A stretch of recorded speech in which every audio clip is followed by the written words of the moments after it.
there, I'm April Davis, matchmaker and dating coach with LUMA Luxury Matchmaking. Today we're going to be discussing the number one thing that women are looking for in men: confidence.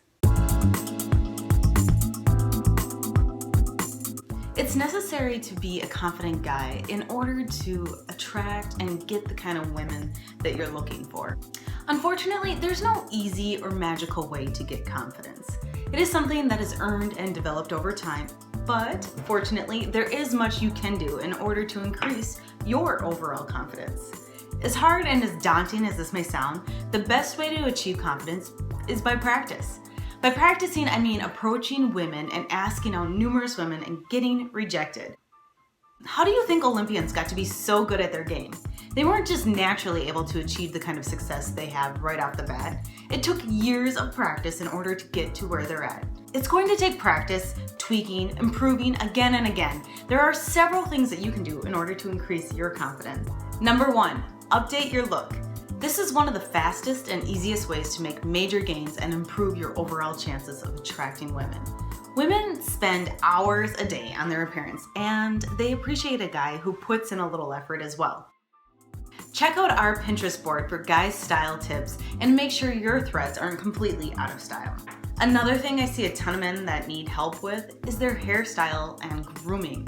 If you're unsure about your hairstyle, then it's probably time to ask your stylist what they think would make you look better. A lot of times they know, but they just will do whatever you tell them to do in order to make you happy. Finally, guys, please take care of that weird body hair. Tweeze those eyebrows and get rid of that unibrow you got going on there. And you know, those nose hairs, that's weird. People notice those. Get rid of them.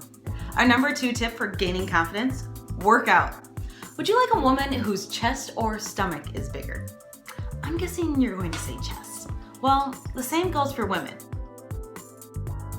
If you're trying to gain muscle, I've heard you should try to take in about half your body weight per day in grams of protein. Try not eating out so much as well. Also, have you ever noticed how many women are at the grocery store? Yeah, it's a great place to meet women. The third thing you can do in order to increase your confidence is find a new hobby or develop a skill. You know the meathead guy at the gym who is so tough and walks around beating his chest like he's so confident, right? No, wrong. Take the muscle head out of the gym and put him in a library or business conference room, and you'll see a little scared boy who doesn't know what to do. He's developed confidence around only one area in his life. It's important to be well-rounded, because what happens to that bodybuilder guy who gets sick and he can't work out anymore? He's just lost the one area that he was confident in. The same thing goes for the executive who's dedicated his life to his career and moving up the corporate ladder to make more money and be more successful.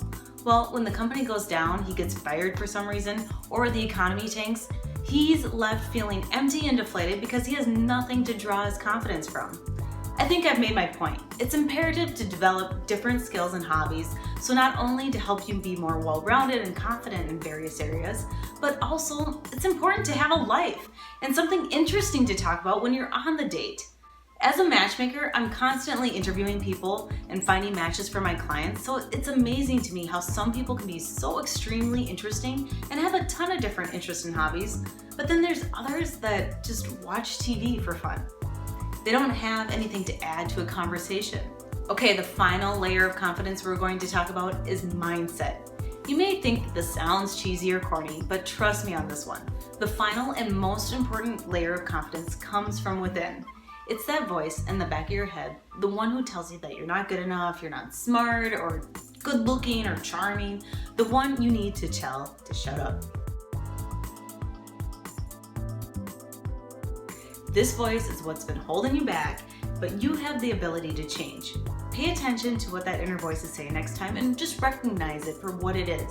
It's some negative person that you had in the past who is creeping into your mind, and now you're kicking them out.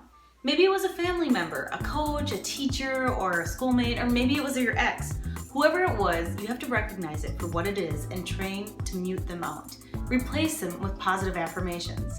Going forward, if you ever hear that voice in your mind, I want you to literally pinch yourself and tell yourself, no, that's not true, and replace it with thoughts like something like, I can do this, I belong, I know I'm good, I know I'm pretty good looking too. When you realize that it's just a negative voice, then you can ignore it and replace it with positivity. It's sort of like the first time that you realize the bully is just saying those things because they're insecure and they need to feel good about themselves. You take the wind out of their sails in a way because now they're discredited and whatever they say really just has no merit to you. We've just given you 4 great tips to helping you achieve the confidence you desire. You just have to get out there and do these things now. It can be a little overwhelming when you think about it all, but what's one small step that you can do in the next 24 hours to help you move forward and help you to achieve the confidence you desire? Write it down. Also, write down the steps you can take over the next several weeks to help break it down and make it into smaller steps and make it not so overwhelming. Writing down these steps will help you to make goals and hold you to them. Now, you just have to take the next step and do it. What do you think? What's one thing that you've done in order to increase your confidence? Leave it in the comments below. Thanks much and see you next time.